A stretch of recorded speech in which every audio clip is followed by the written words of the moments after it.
ಎಲ್ರಿಗೂ ನಮಸ್ಕಾರ. ಗೆಳತಿ ಯೂಟ್ಯೂಬ್ ಚಾನಲ್ಗೆ ಮತ್ತೊಮ್ಮೆ ಸ್ವಾಗತ. ಬನ್ನಿ ಸ್ನೇಹಿತರೆ, ಇವತ್ತು ಸಂಕ್ರಾಂತಿ ಹಬ್ಬದ ದಿನ ಮಾಡುವಂಥ ಪೂಜೆ, ಸ್ನಾನ, ದಾನ, ಆ ದಿನದ ಸಂಪೂರ್ಣ ಮಾಹಿತಿಯನ್ನು ನಿಮಗೆ ತಿಳಿಸ್ಕೊಡ್ತಾ ಇದ್ದೀನಿ. ಯಾವ ಸಮಯದಲ್ಲಿ ಸ್ನಾನ ಮಾಡಬೇಕು, ಉತ್ತರಾಯಣ ಪುಣ್ಯಕಾಲ, ಈ ಮಹಾ ಪುಣ್ಯಕಾಲದಲ್ಲಿ ಸ್ನಾನ ಮಾಡಬೇಕು. ಆ ನಂತರ ಸೂರ್ಯನ ಪೂಜೆ, ಮನೆಯಲ್ಲಿ ಮನೆ ದೇವರ ಪೂಜೆ, ಹಾಗೆ ತುಂಬ ಜನ ತೀರ್ಥಕ್ಷೇತ್ರಗಳಿಗೆ ಹೋಗೋದು, ನದಿ ಸ್ನಾನ ಮಾಡೋದು, ತರ್ಪಣಗಳನ್ನು ಬಿಡೋದು, ಈ ರೀತಿಯ ಆಚರಣೆ ಈ ಮಕರ ಸಂಕ್ರಾಂತಿ ಹಬ್ಬದ ದಿನ ಇರುತ್ತೆ. ಈ ದಿನ ತುಂಬ ವಿಶೇಷ ಅಂತೆಲ್ಲ ಏನೂ ಇಲ್ಲ. ಯಾಕಂದರೆ ಸಂಕ್ರಾಂತಿ ಹಬ್ಬ ಅಂದ್ರೇ ನದಿ ಸ್ನಾನ ಮಾಡುವಂಥದ್ದು, ಮತ್ತು ಸೂರ್ಯನಿಗೆ ಪೂಜೆ ಮಾಡಿ ಅರ್ಘ್ಯವನ್ನು ಕೊಡುವಂಥದ್ದು, ಹಾಗೆ ಹಿರಿಯರಿಗೆ ತರ್ಪಣವನ್ನು ಬಿಡುವಂಥದ್ದು. ಇದೇ ತುಂಬ ಶ್ರೇಷ್ಠವಾದಂಥ ಆಚರಣೆ. ಹಾಗೆ ಮನೆಯಲ್ಲಿ ಈ ದಿನ ಸರಳವಾಗಿ ಯಾವ ರೀತಿ ಪೂಜೆ ಮಾಡುವಂಥದ್ದು, ನೈವೇದ್ಯ ಮಾಡೋದು, ಯಾವ ಸಮಯದಲ್ಲಿ ಸ್ನಾನ ಮಾಡಬೇಕು, ಯಾವ ಸಮಯದಲ್ಲಿ ಪೂಜೆ ಮಾಡಬೇಕು, ಸೂರ್ಯನ ಪೂಜೆಯನ್ನು ಯಾವ ರೀತಿ ಮಾಡಬೇಕು, ಇದೆಲ್ಲದರ ಸರಳವಾದ ವಿಧಾನವನ್ನು ಈ ವಿಡಿಯೋದಲ್ಲಿ ತಿಳಿಸ್ಕೊಡ್ತಾ ಇದ್ದೀನಿ. ವಿಡಿಯೋನ ಸ್ಕಿಪ್ ಮಾಡಿದೆ ನೋಡಿ. ಅಷ್ಟೇ ಅಲ್ಲ, ಈ ಸಲ ತುಂಬಾ ಕನ್ಫ್ಯೂಷನ್ ಇದೆ ಅಲ್ವಾ. ಒಬ್ಬೊಬ್ಬರು 14ನೇ ತಾರೀಕು ಹಬ್ಬ ಅಂತ ಹೇಳ್ತಾರೆ, ಇನ್ನು ಕೆಲವರು 15ನೇ ತಾರೀಕು ಅಂತ ಹೇಳ್ತಾರೆ. ಯಾವ ರೀತಿ ಆಚರಣೆ ಮಾಡಬೇಕು, ಹಾಗೆ ಏಕಾದಶಿ ಬಂದಿರೋದ್ರಿಂದ ಭೋಗಿಯನ್ನು ಯಾವ ದಿನ ಆಚರಣೆ ಮಾಡಬೇಕು, ಇದೆಲ್ಲ ಕೂಡ ತುಂಬಾ ಗೊಂದಲ ಇದೆ. ಯಾವುದೇ ರೀತಿ ಗೊಂದಲ ಇಟ್ಕೋಬೇಡಿ. ಕ್ಯಾಲೆಂಡರ್ನಲ್ಲಿ ಯಾವ ಡೇಟ್ ಇದೆಯೋ ಅದೇ ಡೇಟಲ್ಲೇ ಹಬ್ಬ ಮಾಡಬೇಕು. ಅಂದರೆ 15ನೇ ತಾರೀಕು ಗುರುವಾರ ಮಕರ ಸಂಕ್ರಾಂತಿ ಹಬ್ಬ. ಯಾವಾಗಲೂ ಸಂಕ್ರಾಂತಿ ಹಬ್ಬದ ಒಂದು ದಿನ ಮೊದಲು ಭೋಗಿ ಹಬ್ಬನ ಆಚರಣೆ ಮಾಡಲಾಗತ್ತೆ. ಆದರೆ ಏಕಾದಶಿ ಇರೋದ್ರಿಂದ ಭೋಗಿ ಹಬ್ಬ ಹೇಗೆ ಆಚರಣೆ ಮಾಡೋದು ಅಂತ ಕೂಡ ನಿಮಗೆ ಅನ್ನಿಸ್ತಾ ಇರ್ಬೋದು. ಈಗ ಎಲ್ಲ ತಿಥಿಗಳು ಹೇಗೆ ಬರ್ತಾ ಇದೆ ಅಂದರೆ, ಇವತ್ತು ಮಧ್ಯಾಹ್ನ ಶುರುವಾಗಿ ನಾಳೆ ಮಧ್ಯಾಹ್ನಕ್ಕೆ ಮುಗಿಯುವಂಥದ್ದು. ಇವತ್ತು ಸೂರ್ಯೋದಯ ಆದಮೇಲೆ ಶುರುವಾಗಿ ಮಾರನೇ ದಿನ ಸೂರ್ಯೋದಯ ಆದ ನಂತರ ಮುಗ್ದೋಗುವಂಥದ್ದು. ಈ ರೀತಿಯೇ ಶುರು ಆಗ್ತಾ ಇರೋದು. ಯಾಕೆ ಅಂತಂದರೆ, ಇನ್ನೇನು ಅಧಿಕ ಮಾಸ ಇದೆ. ಈ ವರ್ಷ ಪ್ರತಿ 3 ವರ್ಷಕ್ಕೆ ಒಂದು ಸಲ ಅಧಿಕ ಮಾಸ ಬರುತ್ತೆ. ಈ ಸಲ ಜ್ಯೇಷ್ಠ ಮಾಸ ಅಧಿಕವಾಗಿ ಬಂದಿದೆ. ಅಂದರೆ 2 ತಿಂಗಳು ಜ್ಯೇಷ್ಠ ಮಾಸ ಇರುತ್ತೆ.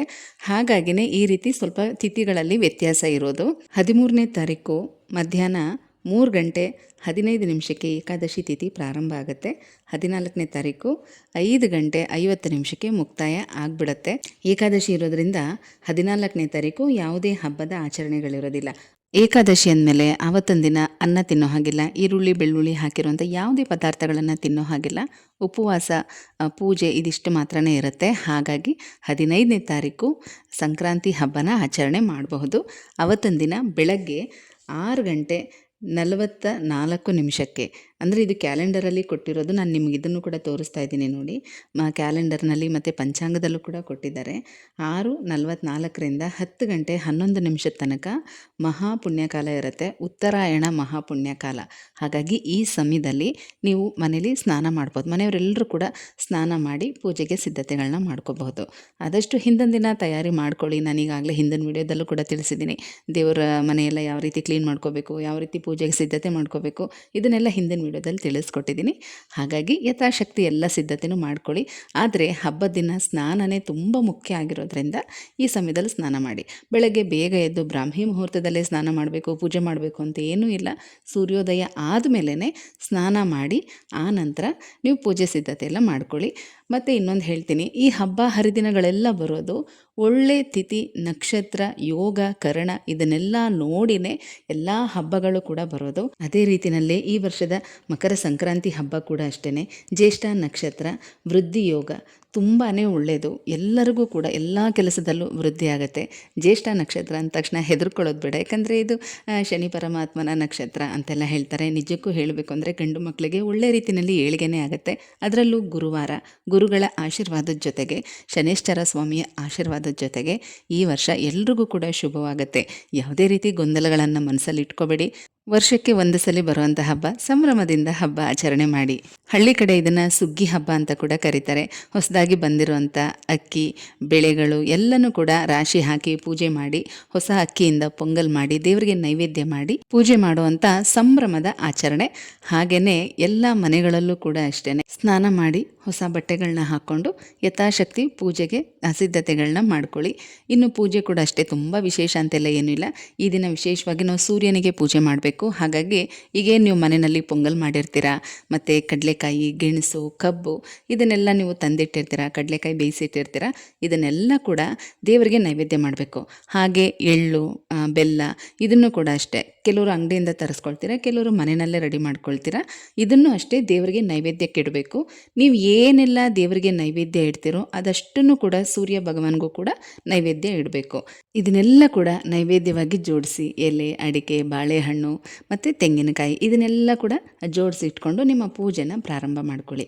ಮೊದಲು ಗಣೇಶನನ್ನು ಪ್ರಾರ್ಥನೆ ಮಾಡ್ತಾ ಈ ಮಕರ ಸಂಕ್ರಾಂತಿ ಹಬ್ಬದ ದಿನ ಯಥಾಶಕ್ತಿ ನಮ್ಮ ಮನೇಲಿ ಸರಳವಾಗಿ ರೀತಿ ಪೂಜೆ ಮಾಡ್ತಾ ಇದ್ದೀವಿ. ಈ ಸಂಭ್ರಮ ಯಾವಾಗಲೂ ಹೀಗೆ ಇರಲಿ, ಮುಂದಿನ ವರ್ಷ ಇನ್ನೂ ಹೆಚ್ಚಿಗೆ ಸಂಭ್ರಮದಿಂದ ಹಬ್ಬ ಮಾಡೋ ಶಕ್ತಿ ನಮಗೆ ಕೊಡು ಅಂತ ಕೇಳಿಕೊಂಡು ಪೂಜೆನ ಪ್ರಾರಂಭ ಮಾಡಿ.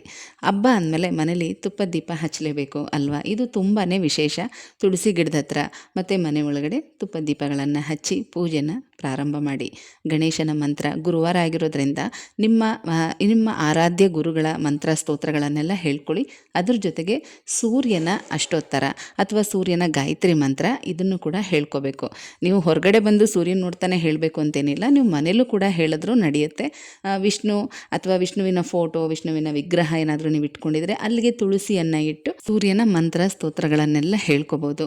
ಆನಂತರ ನೈವೇದ್ಯನ ಅರ್ಪಿಸಿ ಮಹಾಮಂಗಳಾರತಿಯನ್ನು ಮಾಡಿ. ಆಮೇಲೆ ನೀವು ಏನೆಲ್ಲ ದೇವ್ರ ಮನೇಲಿ ನೈವೇದ್ಯ ಇಟ್ಟಿದ್ದೀರೋ ಅದೇ ಎಲ್ಲ ನೈವೇದ್ಯನೂ ಕೂಡ ಇನ್ನೂ ಸ್ವಲ್ಪ ಎತ್ಕೋಬೇಕಂದ್ರೆ ದೇವ್ರ ಮನೇಲಿ ಇಟ್ಟಿರೋದನ್ನು ತೊಗೋಬೇಡಿ, ಬೇರೆ ಇನ್ನೂ ಸ್ವಲ್ಪ ಬಟ್ಲುಗಳಿಗೆಲ್ಲ ಹಾಕ್ಕೊಂಡು ನಿಮ್ಮ ಮನೆ ಮುಂದೆ ಆಗಿರಲಿ ಅಥವಾ ತುಳಸಿ ಗಿಡದ ಮುಂದೆ ಆಗಿರಲಿ, ಮನೆ ಟೆರೆಸ್ ಮೇಲಾಗಿರಲಿ, ಸೂರ್ಯನ ಬಿಸಿಲು ಎಲ್ಲಿ ಬೀಳ್ತಾ ಇರುತ್ತೋ ಆ ಜಾಗದಲ್ಲಿ ಪೂರ್ವಾಭಿಮುಖವಾಗಿ ನಿಂತ್ಕೊಂಡು ಒಂದು ತಾಮ್ರದ ಚೆಂಬಲ್ಲಿ ನೀರು ತೊಗೊಂಡೋಗಿ ಸ್ವಲ್ಪ ನೆಲದ ಮೇಲೆ ನೀರನ್ನ ಪ್ರೋಕ್ಷಣೆ ಮಾಡಿ ಅಲ್ಲಿ ಒಂದು ರಂಗೋಲಿನ ಹಾಕಿ ಅಲ್ಲಿ ಸೂರ್ಯ ಭಗವಾನ್ಗೆ ಪೂಜೆ ಮಾಡಬೇಕು. ನೀವೇನು ನೈವೇದ್ಯ ತೊಗೊಂಡೋಗಿರ್ತೀರೋ ಅದನ್ನೆಲ್ಲ ಒಂದು ತಟ್ಟೆ ಮೇಲೆ ಅಲ್ಲಿ ಜೋಡಿಸಿ ಹೂವು, ತುಳಸಿ ಎಲ್ಲನೂ ಕೂಡ ಹಾಕಿ ಊದ್ಬತ್ತಿ ಬೆಳಗಿ, ಕರ್ಪೂರ ಬೆಳಗಿ, ತುಪ್ಪದ ಆರತಿ ಮಾಡಿ ಸೂರ್ಯನಿಗೆ ಅರ್ಘ್ಯವನ್ನು ಕೊಡಬೇಕು. ಆ ನೈವೇದ್ಯವನ್ನೆಲ್ಲ ಅರ್ಪಿಸಬೇಕು. ಈ ರೀತಿ ಸಂಕ್ರಾಂತಿ ಹಬ್ಬದ ದಿನ ಸೂರ್ಯನಿಗೆ ಪೂಜೆ ಮಾಡಬೇಕು. ತುಂಬ ಒಳ್ಳೆಯದು. ಯಾರಿಗಾದರೂ ಈ ದಿನ ಇದನ್ನೆಲ್ಲ ಮಾಡೋದಕ್ಕಾಗಲಿಲ್ಲ ಅಂದರೆ ಮತ್ತೆ ನೀವು ರಥಸಪ್ತಮಿ ದಿನ ಮಾಡ್ಬೋದು. ಸೂರ್ಯನ ಪೂಜೆ ಎಲ್ಲ ಆದಮೇಲೆ ಇಟ್ಟಿರುವಂಥ ನೈವೇದ್ಯಗಳನ್ನು ಮನೆಯವರೆಲ್ಲರೂ ಕೂಡ ಪ್ರಸಾದವಾಗಿ ತೊಗೊಳ್ಳಿ. ಆನಂತರ ನೀವು ಮಾಡಿರುವಂಥ ಪೊಂಗಲ್ಲು ಎಲ್ಲನೂ ಕೂಡ ಮನೆಯವರೆಲ್ಲ ತಿನ್ಬೋದು. ತಿಂಡಿ, ಹಬ್ಬದ ಅಡುಗೆ ನಿಮಗೆ ಏನು ಬೇಕೋ ಎಲ್ಲನೂ ಮಾಡಿಕೊಂಡು ತಿನ್ನಿ. ಅದಾದಮೇಲೆ ಮಕ್ಕಳಿಗೆ ಹಣ್ಣು ಎರಿಯೋದು ಅಥವಾ ಕರಿ ಎರಿಯೋದು, ಬೋರೆ ಎರಿಯೋದು ಅಂತಾರೆ ನೋಡಿ, ದೃಷ್ಟಿ ತೆಗೆಯುವಂಥದ್ದು, ಅದನ್ನು ನೀವು ಮಾಡಬಹುದು. ಹಿಂದಿನ ವಿಡಿಯೋದಲ್ಲಿ ಅದ್ರ ಬಗ್ಗೆ ಕೂಡ ಮಾಹಿತಿಯನ್ನು ತಿಳಿಸಿದ್ದೀನಿ, ನೋಡಿಕೊಂಡು ಮಾಡಿ. ಯಾರಾದರೂ ಇಲ್ಲಿ ತನಕ ಮಾಡಿಲ್ಲ, ಈ ವರ್ಷ ಮಾಡ್ಬೋದು ಅಂದರೆ ಖಂಡಿತ ಮಾಡಬಹುದು. 5 ವರ್ಷದ ಒಳಗಿನ ಮಕ್ಕಳು ನಿಮ್ಮ ಮನೇಲಿದ್ದರೆ, ಹೆಣ್ಮಕ್ಳು ಅಥವಾ ಗಂಡು ಮಕ್ಕಳು ಯಾರೇ ಆಗಿರಲಿ, ಈ ವಿಧಾನದಲ್ಲಿ ನೀವು ಮಕ್ಕಳಿಗೆ ಒಂದು ದೃಷ್ಟಿ ತೆಗೆಯುವಂಥ ವಿಧಾನ, ಇದನ್ನು ನೀವು ಖಂಡಿತವಾಗ್ಲೂ ಮಾಡಬಹುದು. ಪೂಜೆ ಆಗಿದ ತಕ್ಷಣ ಬೆಳಗ್ಗೆ ಆದರೂ ನೀವು ಮಾಡಬಹುದು ಅಥವಾ ಸಂಜೆ ಕೂಡ ಮಾಡಬಹುದು. ಅದಾದಮೇಲೆ ಎಳ್ಳು ಬೀರುವಂಥದ್ದು, ಹೊಸದಾಗಿ ಮದುವೆ ಆಗಿರುವಂಥ ಹೆಣ್ಮಕ್ಳಾಗಿರಲಿ ಅಥವಾ ನಿಮ್ಮ ಮನೆಯಲ್ಲೇ ಹೆಣ್ಮಕ್ಳುಗಳಿದ್ದರೆ ಅವ್ರ ಕೈಯಲ್ಲಿ ಎಳ್ಳನ್ನು ಬೀರಿಸಿ, ತುಂಬ ಒಳ್ಳೆಯದು. ಇದಿಷ್ಟು ಕೂಡ ಮಕರ ಸಂಕ್ರಾಂತಿ ಹಬ್ಬ ದಿನ ಮಾಡಬೇಕಾಗಿರುವಂಥ ಪೂಜಾ ವಿಧಾನಗಳು. ಸರಳವಾದಂಥ ವಿಧಾನ. ಪ್ರತಿಯೊಬ್ಬರು ಸಂಭ್ರಮದಿಂದ ಈ ಸಂಕ್ರಾಂತಿ ಹಬ್ಬನ ಆಚರಣೆ ಮಾಡಿ. ಪ್ರೀತಿಯ ಸ್ನೇಹಿತರೆ, ನಿಮಗೂ ಮತ್ತು ನಿಮ್ಮ ಕುಟುಂಬದವರಿಗೂ ಈ ನಿಮ್ಮ ಗೆಳತಿ ಮಾಡುವಂಥ ಮಕರ ಸಂಕ್ರಾಂತಿ ಹಬ್ಬದ ಹಾರ್ದಿಕ ಶುಭಾಶಯಗಳು. ಮುಂದಿನ ವಿಡಿಯೋದಲ್ಲಿ ಮತ್ತೆ ಸಿಗ್ತೀನಿ. ಹೋಗಿ ಬರಲಾ?